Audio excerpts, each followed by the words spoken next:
Hello, ladies and gentlemen. Today I am joined by Darren Self, broker and the owner of DMD Realty in Dallas-Fort Worth area.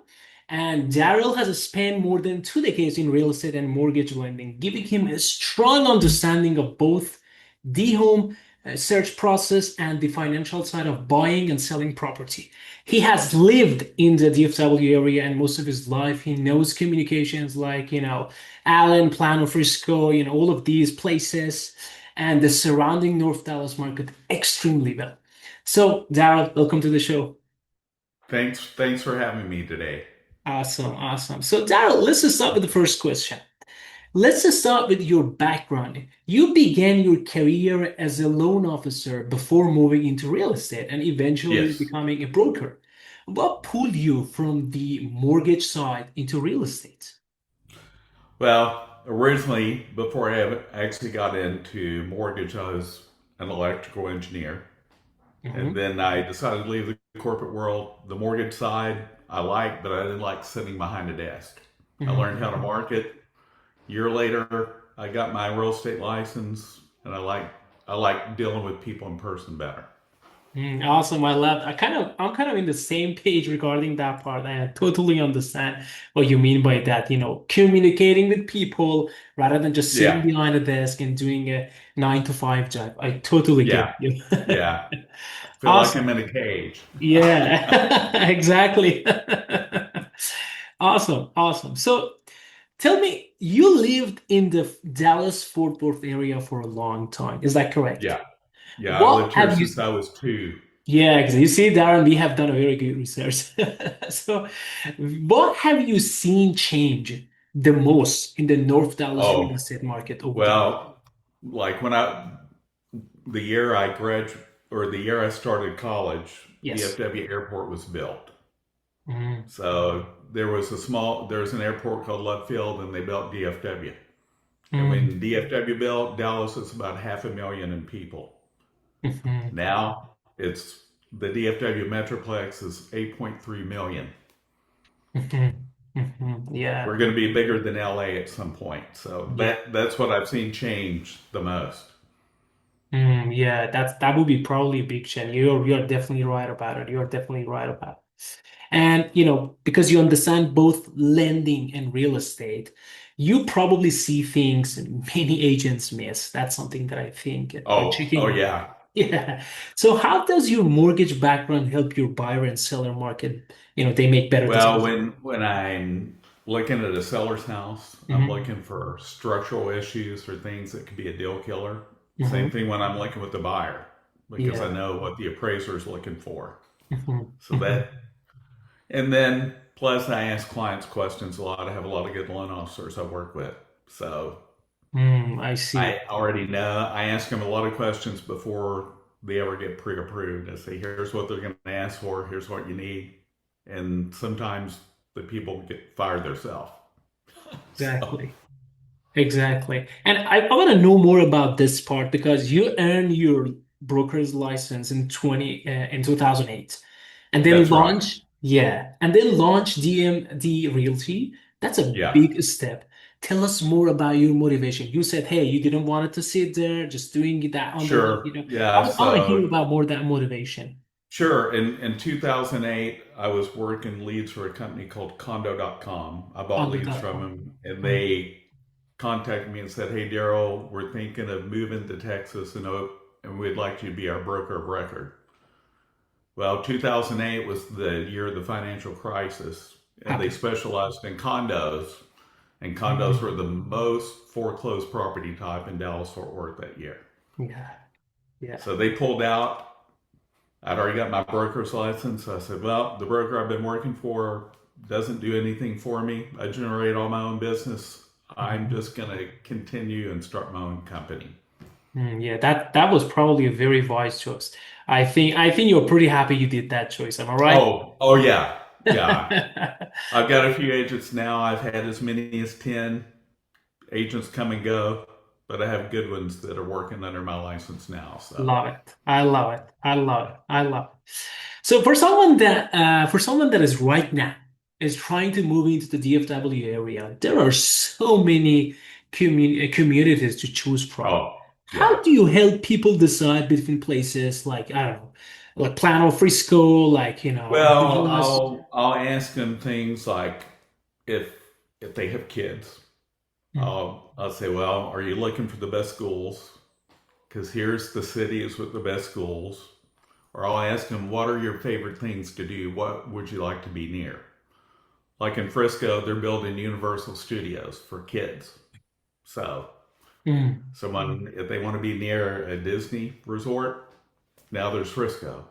I yeah, just try and find out what it is that makes their family happy, what they want to do, what they want to be close to. yeah, that's I also, always tell them, don't worry about being close to work because we all know work is temporary. yeah, for You're going sure. to change. Yeah, we You all have to agree. be happy with where you live. Exactly, exactly. Yeah, that's a very good. Actually, that's a very wise advice because I've seen a lot of people that right now a lot of people are actually doing like hybrid remotes or they're working completely remote. Like Right, exactly. They're like they have home offices. They're working from home, and this has happened to a lot of people, including myself. So I think that's something that people need to. They have to love their home before that's like. right. Yeah, yeah, very, very true. I love that. I love that. Let's talk about the first-time buyers. Like, I think buying a home, it would be like it's such a big decision. What are the It is. biggest mistakes that you see first-time home buyers make before or during the buying process, and Sure. how they can avoid it? Well, and we'll talk about my first time home buying process and why I became a real estate agent. So I Yeah. bought my first house from my father's boss, whose house had been on the market, the listing expired. I went and bought the house direct for him without an agent, went and found a lender. And that next year, after I closed, I get a notice that, oh, you have an escrow shortage. It's like, what's this mean? Oh, the lender didn't put in your city property tax, so my payment went up $150 a month. Wow. I had no idea. No one was there to guide me. I didn't know how to pick a lender. I did it all on my own. That's the reason you need an agent, Yes. and you need an agent that actually has been through the home buying process themselves. Because Yeah. not every agent owns a home and they don't know the steps. I get you there. And they need Absolutely. someone that's been there, made mistakes. The biggest mistake they make is just going and searching online for an agent. Yeah. They want to find someone Oh yeah. and say, hey, who did you use? Find a good agent that has a set of good lenders. Because going Yes. and searching for lenders, okay, you do Mhm. have to have them, but find an agent that has lenders that they work with. That way, you know they're going to refer you to someone that will get the job done. Yeah, yeah, for sure. I totally get it, Darrell. I And think some you're of the right. other mistakes they Uh-huh. make, they need to listen to their agent and lender. Don't go buy a new car. Don't go apply for credit. Don't change jobs. Yeah, yeah, yeah. And also, don't compare what you're buying to what your friends have. Buy Mm, something that hits 80% of what you need for your first house. It's not going to be perfect.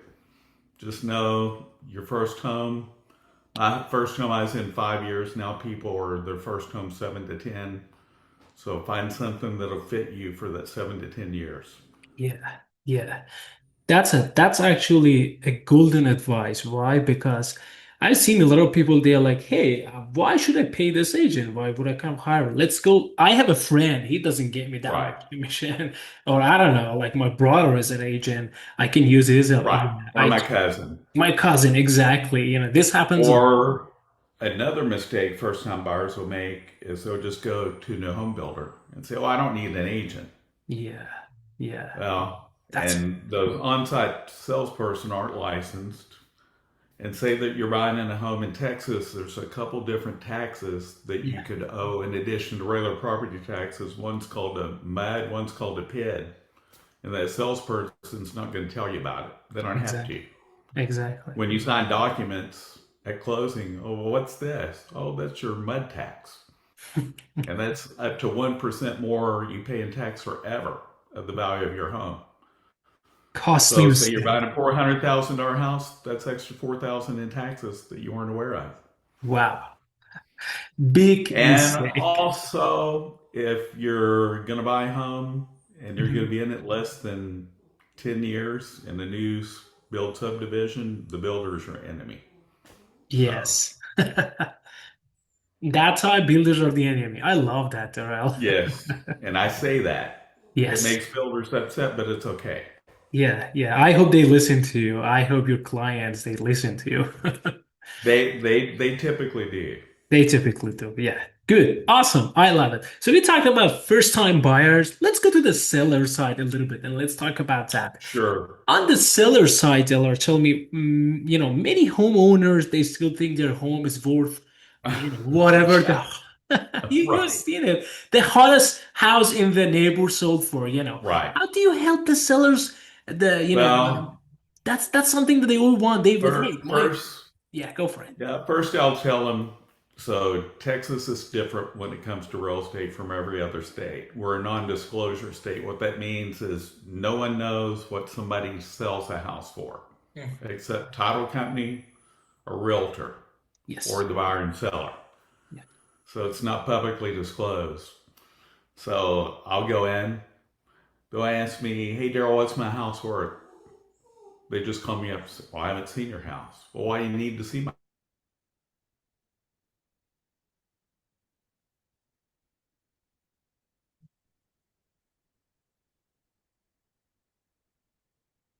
Is it functional? Is it good Mhm. layout? Exactly. And I need to answer lots of questions as I go through. I need to see if you have any structural issues, Yeah. and then I bring numbers.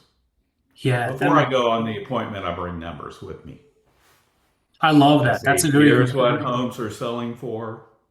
I've seen yours," and I say, and if I see something different when I get there, I'll say, "Okay, look, Mhm. I have sold that are similar to yours, but I see that you have this feature, or maybe you don't have this feature, so you're worth a little less than this, or you have this, you're going to be able to work some more." So Yeah. Yeah. That's a very it's good very point. personalized advice. It's not Exactly. general. Exactly. You're right about it because I think you have heard it 1,000 times. Hey, I think my home worth more than that. Like, I think my home is this and that. But yeah, you're definitely right about it. 100%. Very good advice. Very good advice. And another thing, I deal with a lot of sellers that are looking for a cash offer. Yeah. Yeah. And I explained to them, I said, "Do you know what you get when somebody buys your house with a mortgage at closing? You get cash." Exactly. Yeah. Said, "And do you know what a cash offer means? It's an investor. They're going to offer you 70 to 80% of what the market value is. Well, I don't want to pay an agent." It's like, so do you want the highest net in your pocket? Or Yeah. do you just want to save on commission? What's most important? Yeah. And that's what I asked them. Yes. Said, so if I Ex- get you what you want, does it matter what my fee is? Exactly. If you're getting what you want, what's it matter what my fee is? If you're Exactly. netting what you told me, then if I Yeah. charge you 25%, why would you care? Exactly. Good point. You get what As you long as want. you get what you want. Exactly. Exactly. I love that. Exactly. People need to, people really need to understand that. Like, if your agent is actually doing its job, like, he or Yes, she is getting the best price for your property. right. So, it doesn't matter what they're getting. You are getting what you wanted. You're getting Happy what you days. want. Exactly. Yeah, at the end of the day, you get what you want. That's what I'm here for. Exactly. I love that. I love that. I love that. So tell me, Darrell, you work with buyers, sellers, relocating families, and investors. When you're helping an investor, this question is specifically for investor. Okay. What makes a property attractive in the North Dallas Maxis? Explain that to us.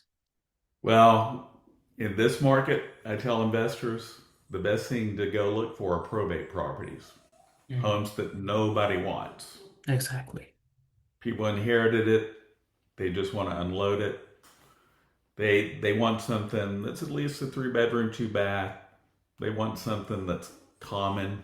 They Hmm. want something that's not going to be half a million or more. That's hard to find here. Hmm. And I have to tell investors you're not going to get a 10% return on your money cash on cash anymore. Mhm, mhm. You get Yeah, 2.2 to 3.3% because our property taxes and insurance are high. So you're looking for appreciation. yeah, yeah. So I That makes say sense. that's what I tell investors. What you need to look at is your long-term return because your cash on cash isn't going to be what you expect. Exactly, exactly. Yeah, that's a very good point. Yeah, you're right about it. You're right about it. And if someone, Darrell, if someone right now is thinking about buying or selling a home in the DFW area this year, I mean, right now, what advice would you give them before, they make their next move? Like, explain this a little bit more for us. Sure. Well, what I tell them as a buyer, there's probably not been a better time in the last 5 years since Mhm. COVID to buy a house. Yeah, rates are above where they were in COVID. They'll never go back there. And if they do, then you're not going to be worrying about buying a house. You're going to be worrying about eating. If we see that kind of Yeah. return to that. Because sellers now, many are selling under list price, many are giving seller concessions. Mhm. So as a buyer, it's great. And then on the other side, as a seller, I tell them, look, you're not going to get what you would have, but on the flip side, you're going to get a better buy when you buy a house after you sell. Mhm. So you're gonna, it's all going to be a wash. Yeah. You're not going to get top dollar most likely, Hmm. and you may have to pay concessions. But I've seen homes even in my neighborhood sell for list price, Hmm. no discounts and no seller concessions. So it all depends on that property, the location, what condition it's in. If you want top price, your house has to be able to compete with everybody. It can't be a piece of junk. It can't have holes in the walls and stained carpet. Yeah. Yeah. Yeah. Makes sense. Makes sense to me. Yeah. You're 100% right about it. I think what you just said was absolutely true.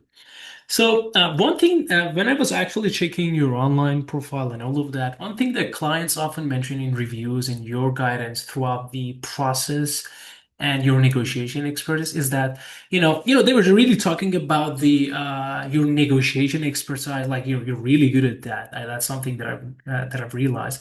What makes an effective negotiator in real estate? How you really do that. Can you share an example of a difficult Sure. Well, I transaction? mean, Yeah. when I work with a client, I explain to them, buyer or seller, we're not here to take anyone's head off.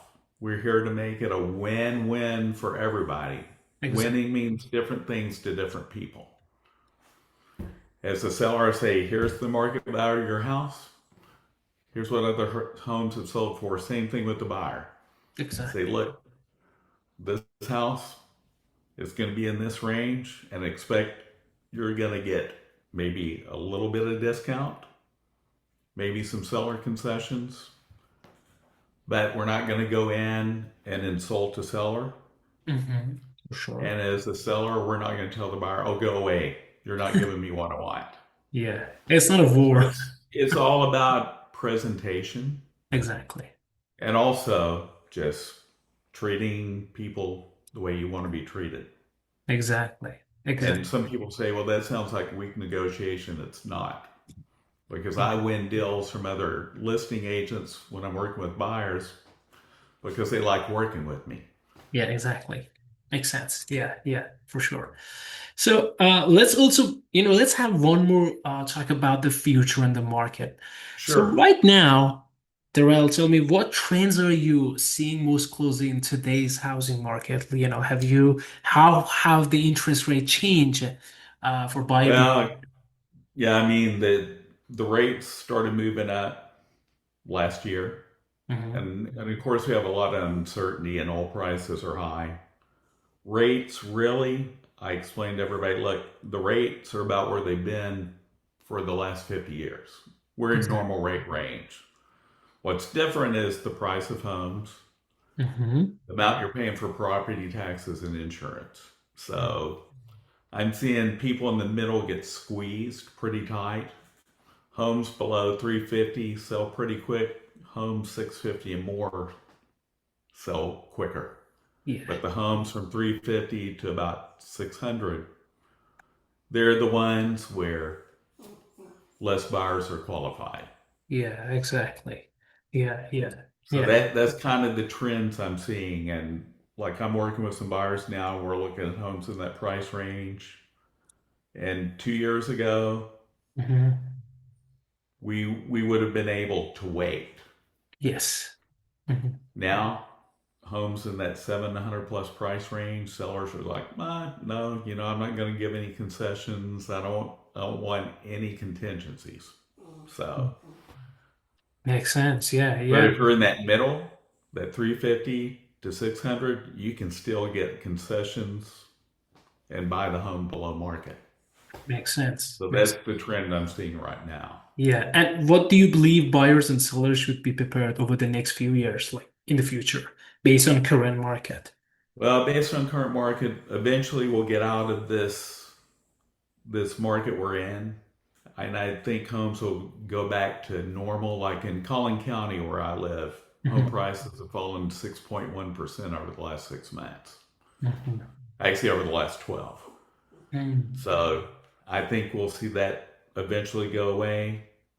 I don't Yeah. want to see us go up a lot like we did in COVID, but I think we'll see normal 3 to 5% appreciation.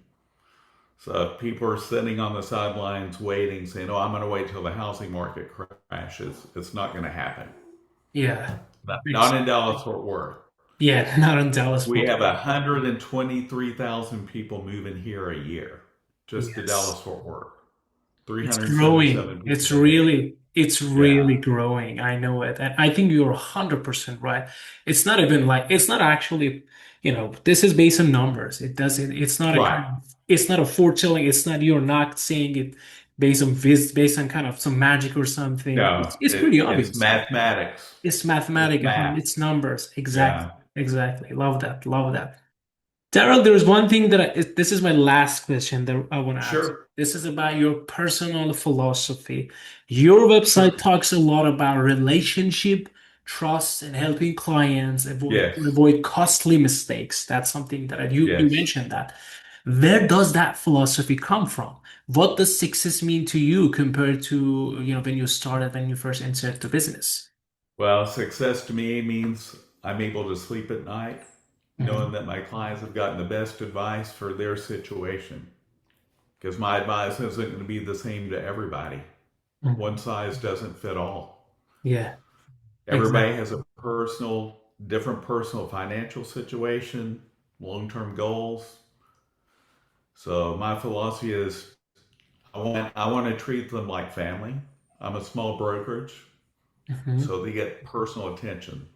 Yeah. I'm not a big box where there's 10,000 agents and maybe they'll get to talk to me or maybe they'll talk to my assistant. They always talk to me. So Makes I sense. hope that Makes answers the question. Yeah, that for sure. I loved it. Daryl, I gotta tell you this. I really enjoyed this conversation. I think whatever you just told me was a pure experience, and I loved it.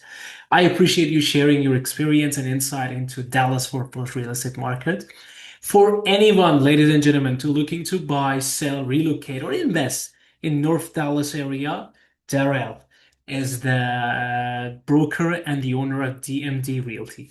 Thank you so much, Darrell. We will have a short conversation together after this, and Thank you very much, Saeed. I really appreciate it, my friend. I really appreciate it.